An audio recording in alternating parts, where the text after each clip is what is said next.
So the algorithm tells me it's all about retention editing. All right, so we're gonna look at three different microphones at three drastically different price points, but we're not just gonna evaluate it based on those price points, but more of what I'm calling true cost. All right, what is true cost? It's the most important thing of all, time. That is the time that it takes these microphones to make a quality sounding video. All right, let's start with the cheapest microphone that I have, the DJI Mic Mini. It's always kind of wild to me when I watch other camera review channels because they review all this tech using like this $15,000 camera setup, cine lenses or the latest and greatest lenses and the latest camera bodies, but then the audio would be recorded with this $150 microphone. So I personally went with the highest end audio setup possible, but after watching the talent drop the $2,000 body pack way too many times and sweat through all the lavalier tape in the world, I thought, okay, maybe I should go for a simpler, more cost-effective solution. That way I'm not too heartbroken when it's eventually broken. So the unit itself is quite simple. It's basically an all-in-one microphone unit. There's no like lavalier cable that you need to connect to it. And it's easy to place. It can easily clip to the collar of your clothing or, the edges of a button-up shirt. If you want to place it properly, it has a magnet system. So one side of the magnet goes on the inside of your clothing and the microphone goes on the outside. And then if you don't want to be accused of being a paid shill, when you flip it inside of your clothing, there's just a small logo. Just place some tape on that, and now you're an independent filmmaker, not bought or owned by anybody. So also like the DJI Mic 2, this should also have a Mishu adapter to connect directly to your Sony cameras, so you don't need to charge the receiver or add any 3.5 millimeter cable, but that's coming in the future.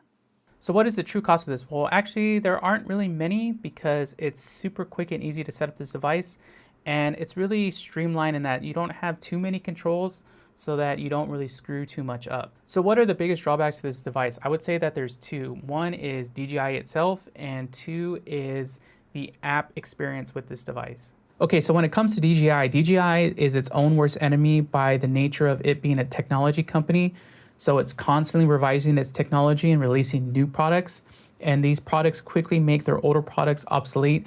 And this is not like a long product life cycle. Like Sony cameras, this FX3 has been out for like 5 years now. DJI has a microphone to replace its old microphone within 10 months or so. Like this microphone was exciting to me because it has a limiter, unlike the DJI Mic 2, but I can still clip this sometimes, which is kind of annoying. But the small form factor and the much longer battery life kind of made that old DJI Mic 2 kind of obsolete. So the other drawback is the app experience. So like I said, because this device's interface is so simple, all you really get is on and off and the gain adjustment. So to activate things like the limiter on the transmitters or mono or stereo or auto on or auto off on the receiver, you need to connect this to the Mimo app in your phone and adjust all those settings there. And it gets even more ridiculous when you want to update firmware on these devices. And unfortunately, you have to constantly check to update firmware because there's really useful features that come through on the firmware that DJI doesn't really let you know that they're there. So it's good to just check every once in a while. But you would think like with the receiver, if I connect it to my phone via USB-C, then I should be able to update it. No, you actually need to connect it to your phone via Bluetooth, then you can update it. Same with the transmitters. All the transmitters need to be connected independently, and they need to have their firmware updated through that process. It's quite like annoying and just seems kind of pointless at times, but yeah, it's not the greatest update experience, but I do kind of understand it a bit. I just wish that it would be a bit more streamlined and DJI will let you know when useful features are updated more frequently. Like it does have app notifications. I guess it should recognize your account and what products you've registered and then give you notifications on updates based on that, or even just a simple email update would be fine. Like so many of their products have just had secret, low-key, important updates that can kind of get buried within the Mimo app. All right, the next step up is you might want a more professional looking microphone. So you go for the classic, streamer, podcaster mic to really level up your production quality and your whole, production vibe. So the usual suspect in this case is the Shure SM7B, but because this video is about being more fiscally responsible, we're going to go with the little cousin, the Shure MV7. So like the DJI Mic Mini, this is also very much a simple and easy to use device. It is a USB microphone, which means you can connect it to your mobile device, you can connect it to your PC, and it's ready to go. It's plug and play. Although, to be transparent for this video, I am recording it through its XLR output. So like I said, this is a pretty straightforward mic. It has that kind of SM7B sound signature that has been very popular over the years. And because it's a dynamic microphone, you should really get up on the microphone so it can pick up your voice. And the benefit of this being a dynamic microphone is that it shouldn't pick up all the other things going on in your room. So if you're in a bit of a noisy environment or need to keep the AC cranking like we do here in Singapore, then this is a good microphone for making sure you don't get that unwanted noise. So what are the drawbacks? What are the costs to getting the best out of this microphone? Well, it's a bit of a similar story as DJI. So the first thing is Shure has revised this mic so many times. Like I think it's probably on the fourth revision now in just as many years. Like I have the oldest version of this mic. It still has the micro USB output. The newer ones use USB-C, which is definitely a lot more efficient in terms of keeping your cables a lot simpler to manage. It has LED lights on the newest versions, but otherwise, I don't think the sound signature has changed too much between the different versions. But then that gets into the other part of this, which is probably its biggest Achilles heel, is the need to use an app. So again, the app is the Achilles heel of this, and from what I've seen, it's changed from the Motive app, Motive Desktop app, Motive Plus app, Studio app, but every time they rebrand it, even though they keep the Motive name, it still has some of the worst user reviews I've seen for an audio app. It adds things like virtual devices and all this routing and mixing, which can make your whole audio setup a lot more complex. I would say just use the app, get your settings how you write once, and just leave it. Even better would be learning how to manually set up the mic. That'll prepare you for future higher end mics, which we'll cover next. But it's very much not the greatest experience, but thankfully the microphone is flexible enough that you can use it with other apps if you prefer other type of audio mixing apps, especially if you're a live streamer. But this thing will introduce you to the next level of microphone money pit, which is you just can't use a microphone by itself.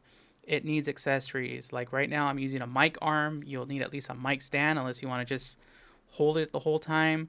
The microphone foam or windshield on the standard edition of the microphone is known to not be very good. So it is not good in the sense that it doesn't protect from plosives that well. Plosives are like when you say P's or things where a breath of air comes out of your mouth and it gets caught by the mic. So what I've actually done is made this like a makeshift SM7B by buying the SM7B wind phone and putting it on top of the microphone to help with that plosive situation. Of course, you can do that in post, but that's a whole different sea of things to go through. So yeah, this is a microphone where you'll need to buy other things to really get the best out of it. If you want to bypass all the digital processing and you want to use the XLR out, then you need to get an audio interface or an audio recorder to get that audio into your PC or into your camera. Overall, this is a very solid microphone setup, and I would say for the realm of YouTube videos, I don't think you probably ever need to go beyond this.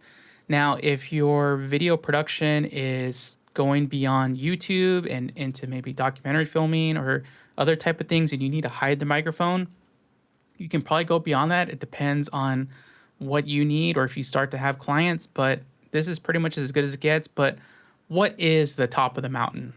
All right, as people in the headphone community would say, this is probably the endgame microphone. This is the Sheps CMC61 Super Cardioid microphone. Also, unlike the other microphones, this one isn't just a plug-and-play, beginner-friendly device. You'll need a boom stand if you want to set it up correctly out of the frame of your camera. You'll also want to make sure you place it properly and correctly if you want it to pick up your voice nicely. While it is fairly solid at rejecting off-axis noise, it will pick up different things in the room like the reverb or noisy aircon. So you also might want to consider treating the room if you're going to use a microphone like this. You might need sound blankets, different things like that. And like I said initially with this microphone, this is not like a plug and play, you're good to go device. You're going to need other accessories to really make it shine.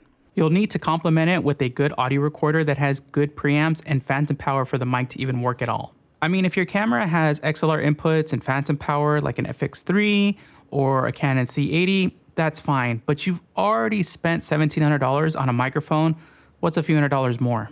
So as you've been listening to this video, what microphone do you think is best? Or more importantly, which one is good enough?